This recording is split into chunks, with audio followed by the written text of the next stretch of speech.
I want this video to be a continuation of the previous video. And in this video, I want to talk about the hope, you can say.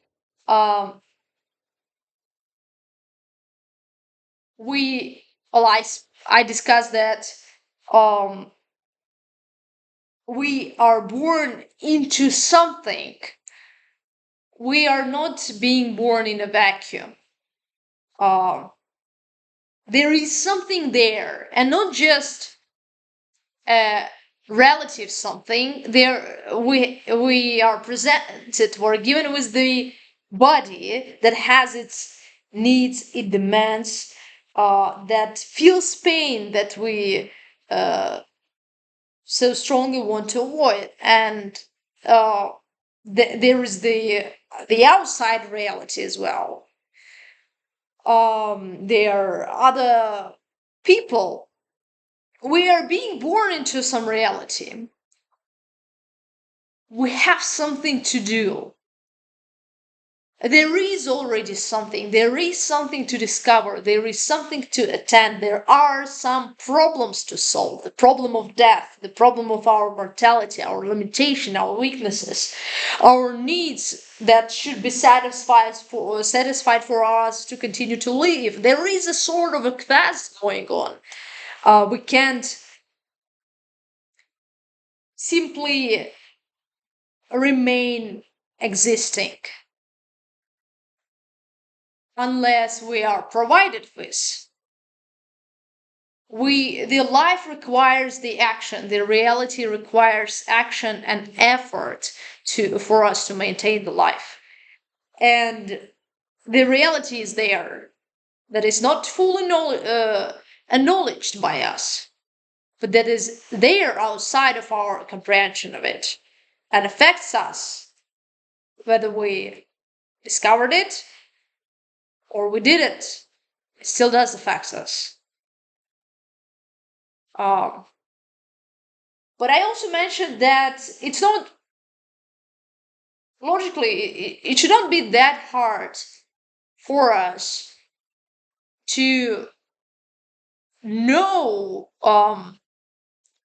what we need if our attention and perception itself is distributed exactly to what is valuable to us and answers to our needs.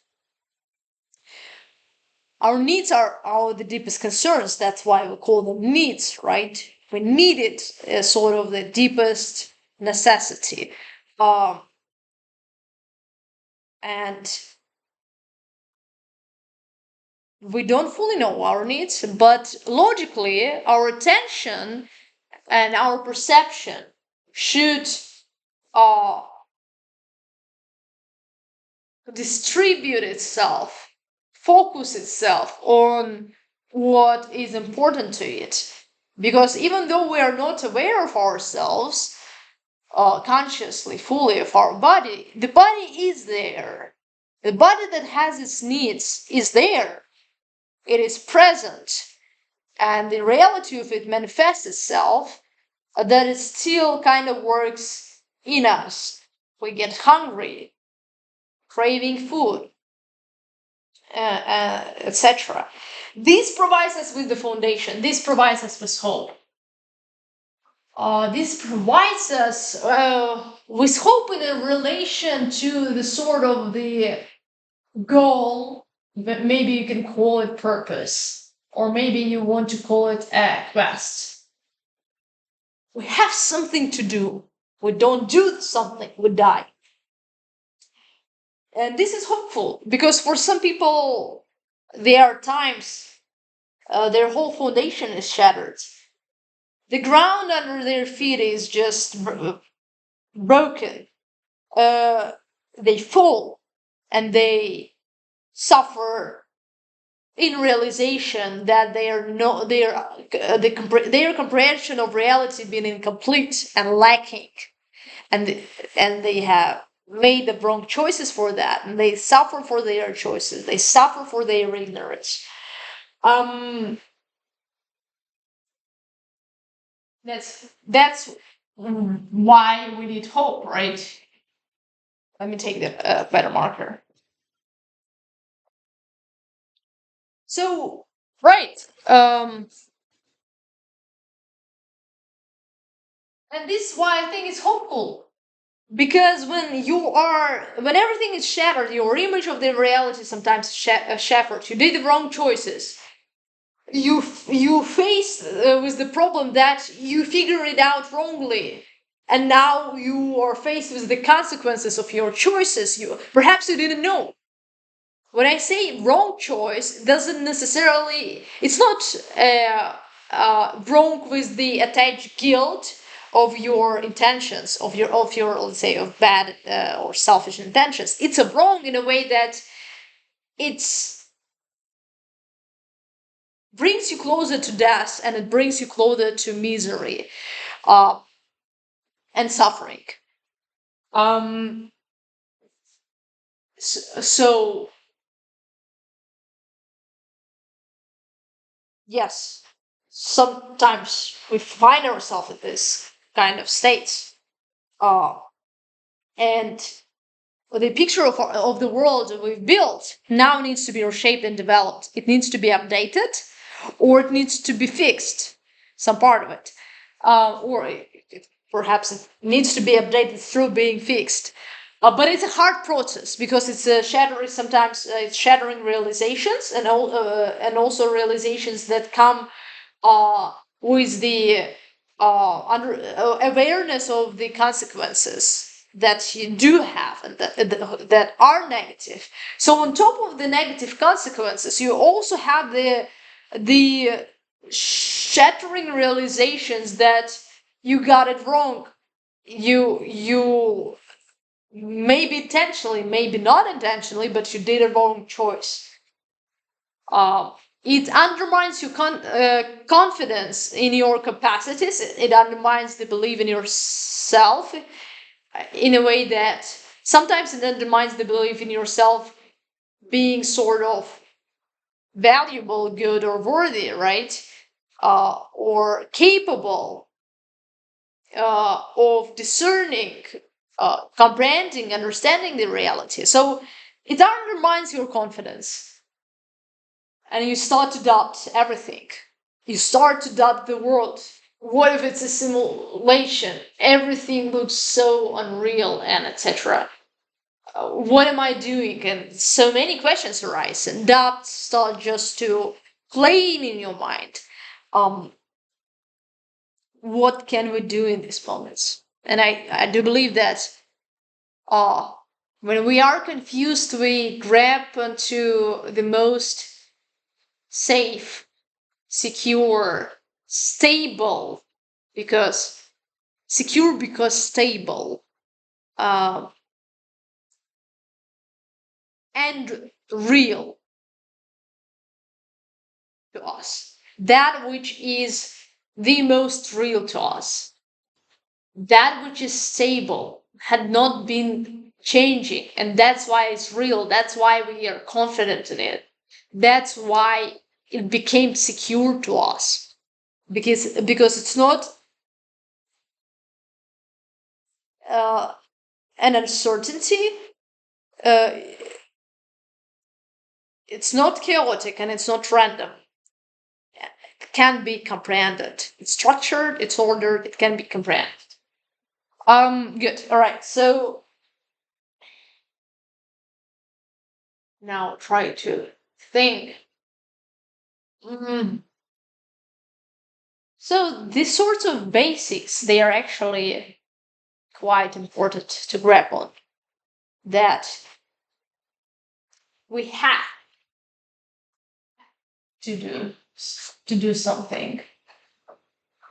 We have to do something, and people do forget about it. That they are born into the life that has its requirements, that has its quest. We have to do something. Seems like I just don't have good markers. Um, and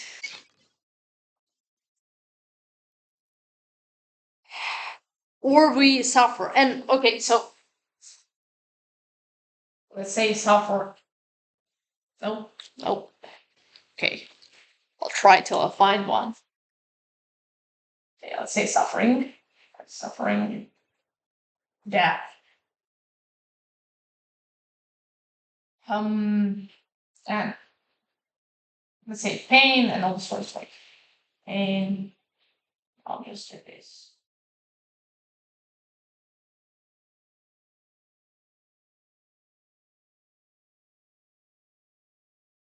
Okay.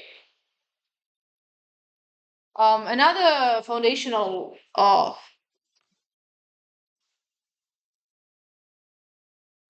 maybe hope that we do have, I believe, is would be that reality. Uh, I'm just trying to find a good marker. All right, so that reality manifests itself. Okay. Or manifests itself. It's maybe seems to be more like intentional or as of a living being. So let's do this. Reality is evident. There is something showing to us that that's what it is. That we have the limited capacity to understand its we to comprehend it, right? And so through our senses and all other ways of comprehension, it becomes evident to us. We can recognize it for what it is. It's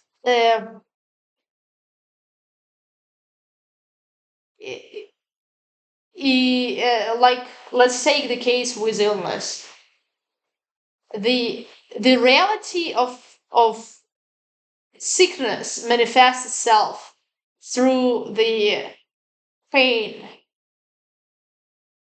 through the changes in your states, and that's how you can know that, well, you probably something is unwell with you. You probably need to change something. You need to do something. Um, but then, of course, sometimes you it is evident, but not to you. You don't see it. Sometimes you could have the kind of sickness that is not perhaps anyhow evident to you. Um, Sometimes you choose something, and the reality of it being a wrong choice is not anyhow evident to you. Uh, Sometimes the reality of the danger of something is not anyhow evident to you. Let's say someone had the first encounter with the tiger in his life, the first. Uh, at the time he realized that it could be dangerous, he could not do anything to prevent his death. Right. So you can say, but okay, but if we think about this example, we would also understand that. But the reality of the danger of the tiger would be comprehended in its attempt to kill you.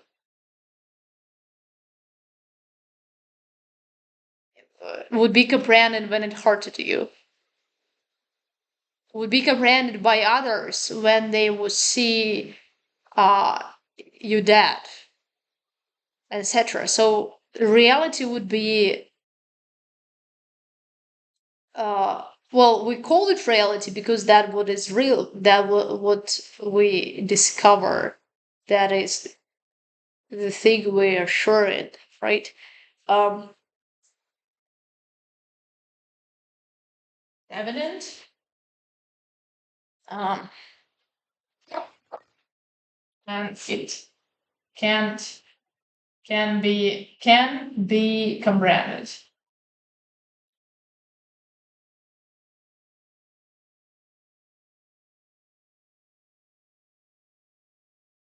for any mistakes. I apologize in advance. Okay. Um, and I do think it gives hope to us because, in as much as it can be understood, in as much as it manifests itself, it is there, it is real, and as much as we got something, and it is not a vacuum, and we can be aware of it, we can influence it, and we have something to attend to and to deal with, and to direct ourselves towards to, and our attention is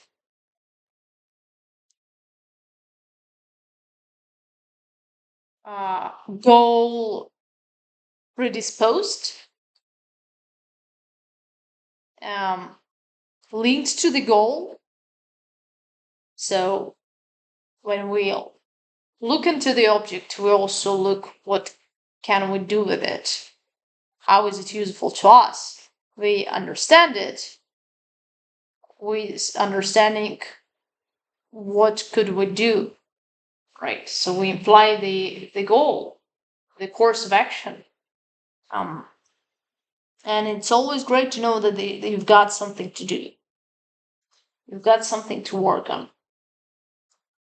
Great. Well, you'll say, I got something to do. That's just great, but it's nothing new. Um what could be good about it, right? Um,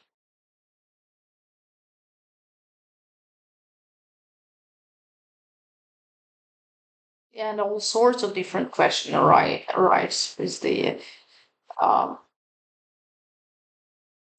But I think also the kind of um we acknowledgement that we have to do is acknowledgement of um reality of these, especially shared concepts that even though that we perhaps don't have in our situations, that are real for many other people and could be real to us. Um, and by recognizing that, we could have this hope that, well, if I don't yet know how to make uh, how improve my state of being, uh, and what constitutes my well-being, there is someone who has maybe a better well-being that I do, better state of affairs that I do. We can look up to others. It's so valuable. And also, what he gives hope because we realize that uh, there is a joy that we can have in the world, uh, a meaningful, fulfilling relationships. Many people have the experience with broken relationships. Many people have experience with um, manipulative relationships, abusing relationships, um, selfish, maybe from the both sides, selfish and manipulative relationships that not only don't bring satisfaction, but also just destroy you so much and damage you, and make you miserable, depressed, and stressed, and definitely bring you closer to death itself. But and so we imagine being and having that. How strongly would you be broken? How would it break you? How would it just destroy your confidence and maybe um bring all sorts of troubles too? So what could you do in that state? And it's great to know that, well, the reality of fulfilling relationship manifests itself in the lives of other people when they choose differently, when they do something else. Um, that it can be, it is something there that could be good. Mm,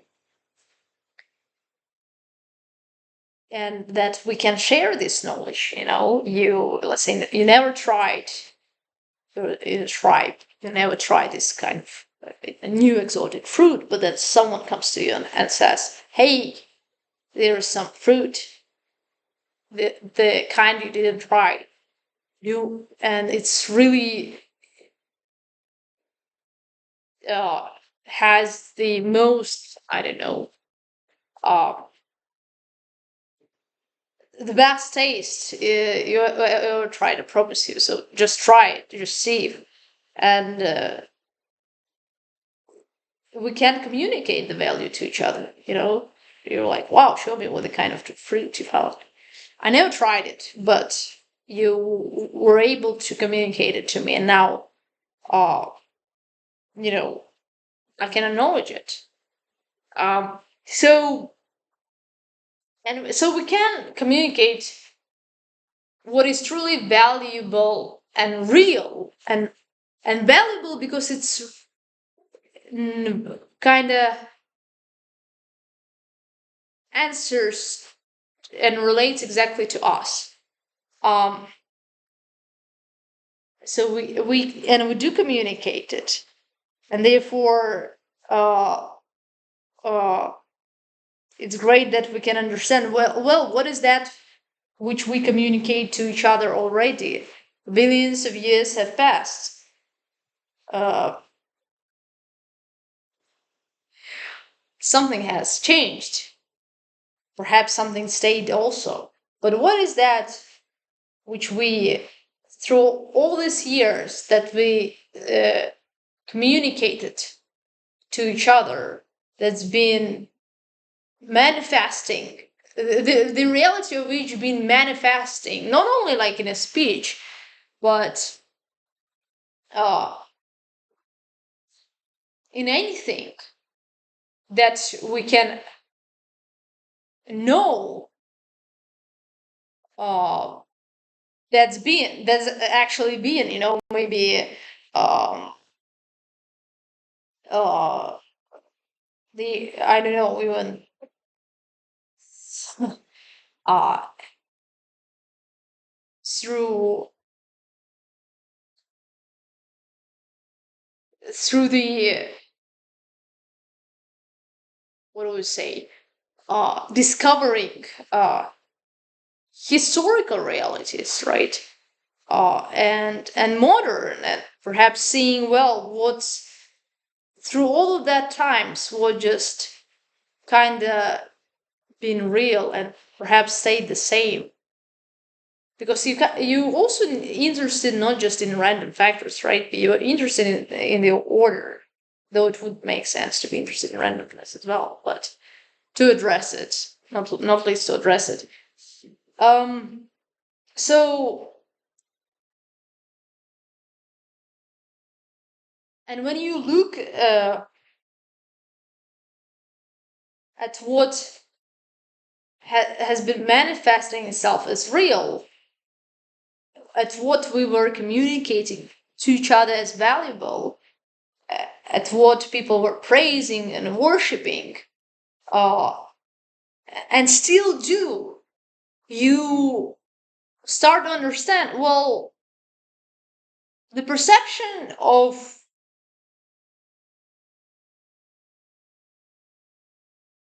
thousands of people being uh, directed towards that, which they thought they needed because this is their perception. It searches for what it needs. It searches for what it can use. It searches for the goal, for what can be helpful for itself, for the survival, for the life, the survival and the strife. And I don't mean it as the selfish ambition, because selfish is that has no disregard someone else's. That's why we condemn it, because we want to be regarded. But not in that selfish, but Selfish is just coming from you and to you. It's not it has nothing, no moral condemnation value. So um their perception been centered for 1,000 years on something that they share the value of. What has that been? It's not nothing that we already have it. And I just figure out that it's empty board. But it's not nothing. We okay, let me just write down for the sake of using uh the function of it. It's supposed to help me to map things out and for you to uh, remember them. So the we share we share uh, what we value. We share what we find valuable. We share, let's say, what is valuable. What is valuable to us.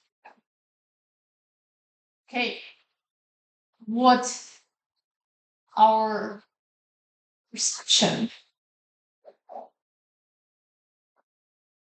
directed towards you. Um,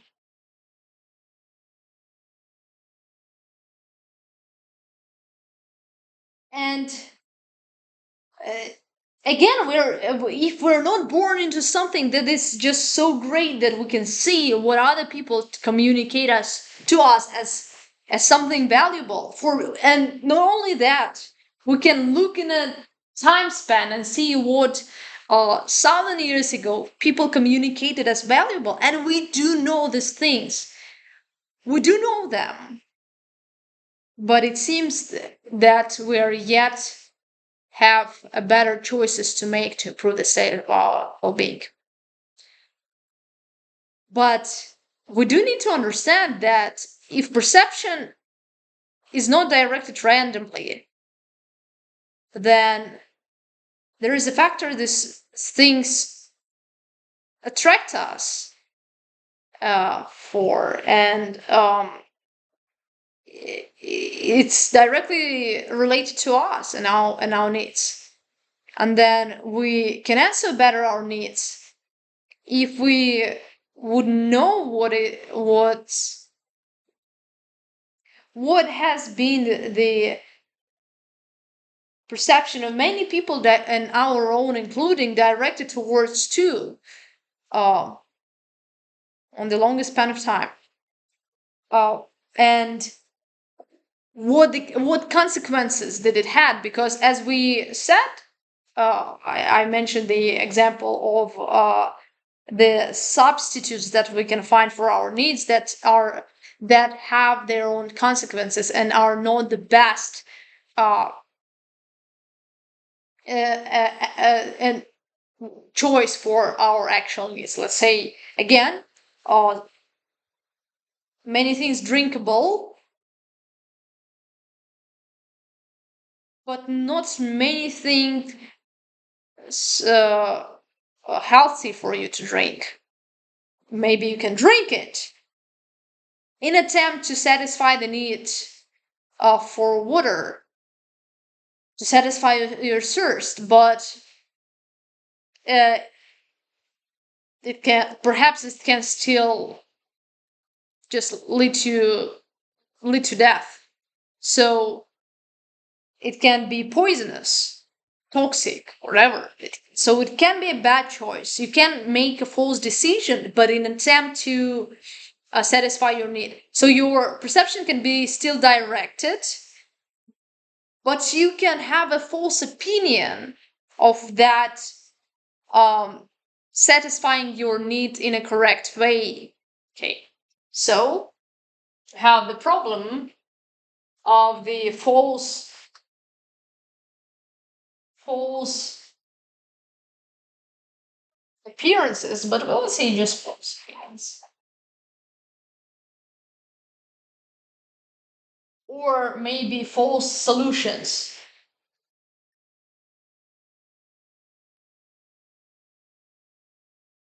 If your needs are the problem you attend to, that calls for your attention, that what you're choosing is a solution to address it.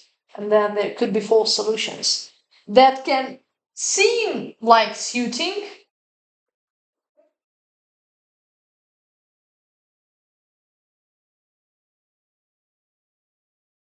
but are actually not.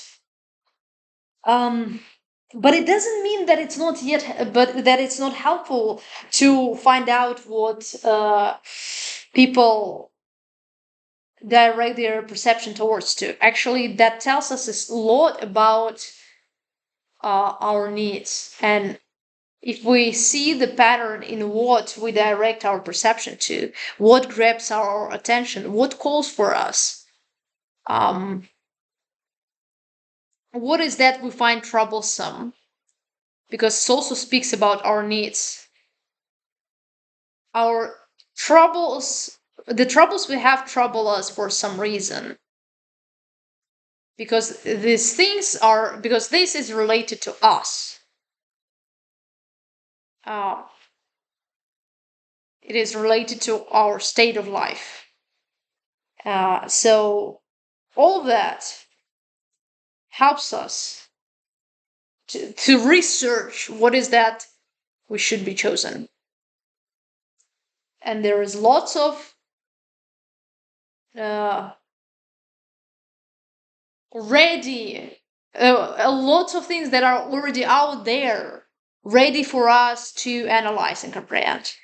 So we don't just being born in a vacuum again, that we should be completely uh, lost. We should regain our ground to understand that we have things to do and to figure out, and we can do. We can figure out. We can to uh, comprehend. And so, how do we figure out what is a false solution? What is a wrong substitution to the actual to what our needs actually require, and what is a right one? Mm, you can say, well, that it comes with the discovery of yourself. Sure. Um. Okay. Uh. How do you discover it? Uh. If it's not obvious. If it's not obvious, how do you discover it? Um. I think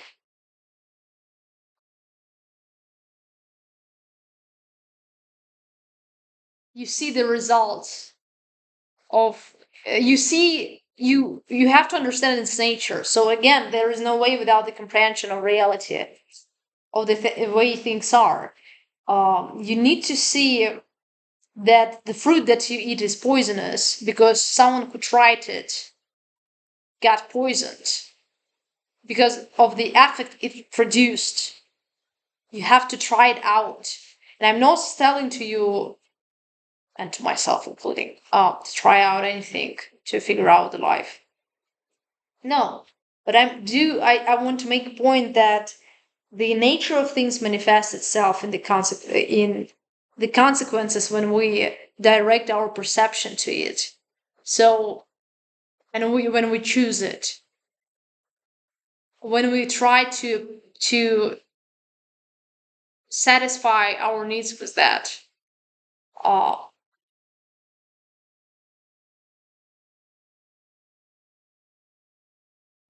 mm, uh, and there are all sorts of signals that would be a bad substitution, right? Um, that would be harmful and damaging um, to you. all sorts of signals.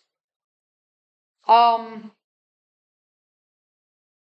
and this is the quest at catching them and seeing the seeing the nature of things, what they lead to, the consequences of people's choices. Would they direct their perception to, and where does it lead them?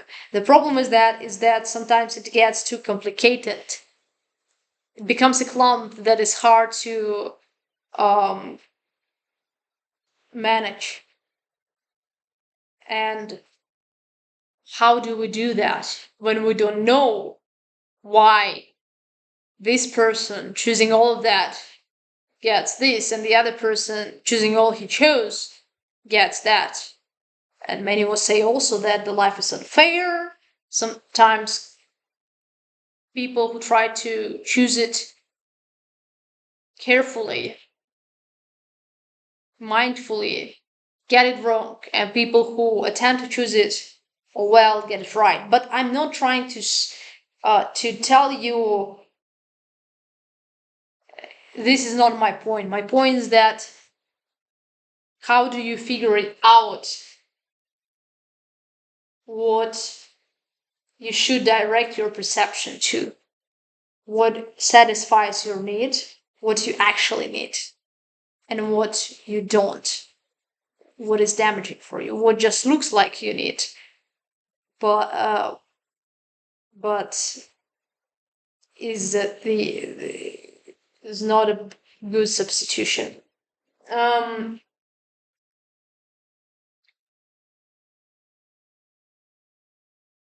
as I mentioned, I do think you look at the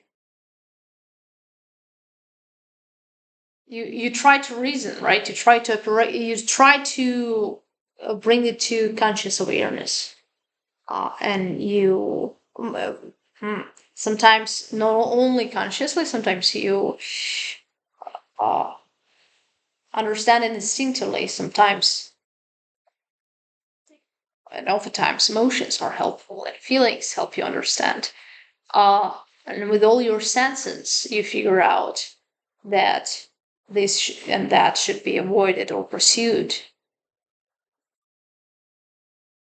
Um, but I think important to for us to understand is that we can discern if we look at our lives and we see and we recognize that our perception is directed towards something, and what it directed to is pursued in attempt to satisfy our needs by us, pursued by us. But are we in a state where we want to be? Are we in a good state of being or not? Okay, no, yes, not enough. Why and how so? Yes, could be, but um, how so? What specifically? Because you do have specific needs, and there are specific ways for them to be met. So, what specifically is wrong about your state of being?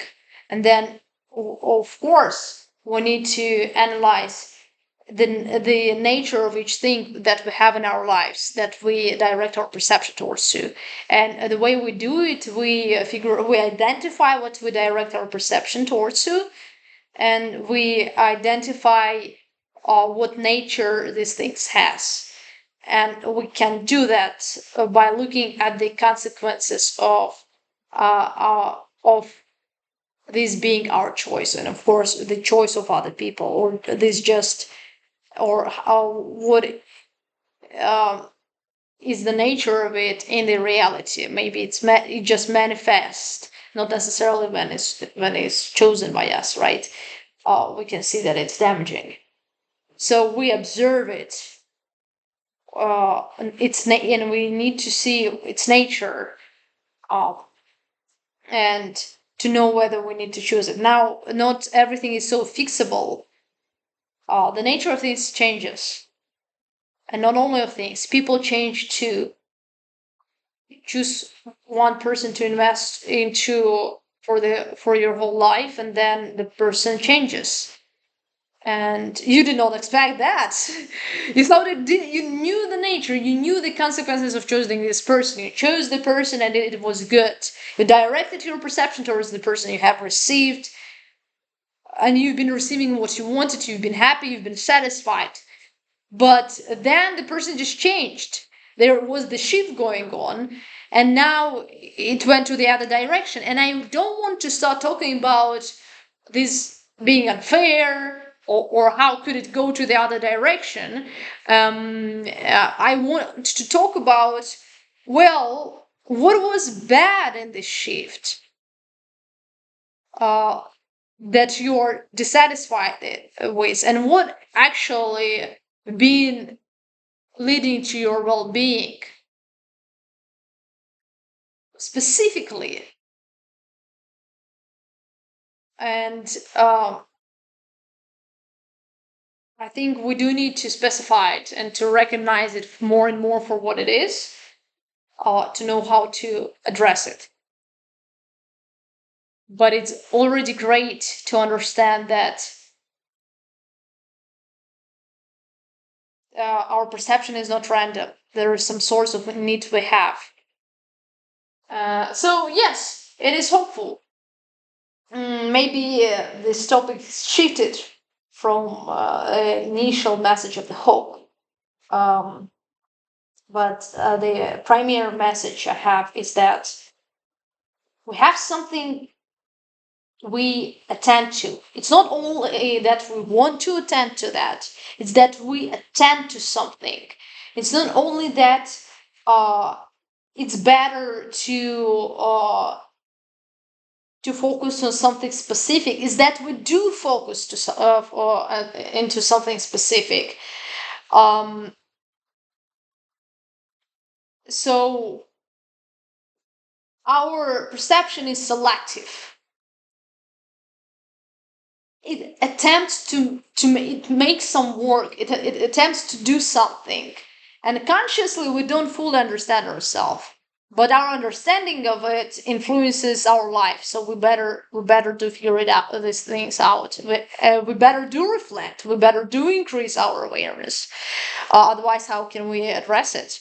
Who can know better the things you have in life than you, and the problems and the needs you have in life than you? Because your perception is the greatest tool that tells you that tells you what you need, that tells you exactly what you need, but sometimes you get it wrong, because perhaps because it's unconscious, because you consciously don't decide it. um, there is a system your conscious mind is born into, or rather your conscientiousness, your conscientiousness born into. um, and so you need to bring it to awareness. But if you do, and if you do properly, and if you've been careful in understanding the patterns of this selectiveness, uh, in understanding uh, what kind of needs you direct your gaze toward to, and other people, and other many thousands people. What are we praising? What do we write stories about? And then when it shifts and becomes wrong and leads to to this sufferings, pain, and death, and all the consequences that preferably would avoid. And there is the ground to operate on, and that is that. And it is hopeful when you're lost and confused and search for what to do. But your attention and your perception has something to do. It looks for something. Your eyes look for something. Um, it doesn't mean they're always right, but it's also but they are selective. Um, they are unconscious though, and you also have a conscious mind, perhaps even conscious needs. Um, so there's lots of things to address and many topics to discuss. But thank you for being present with me, and see you in the next video.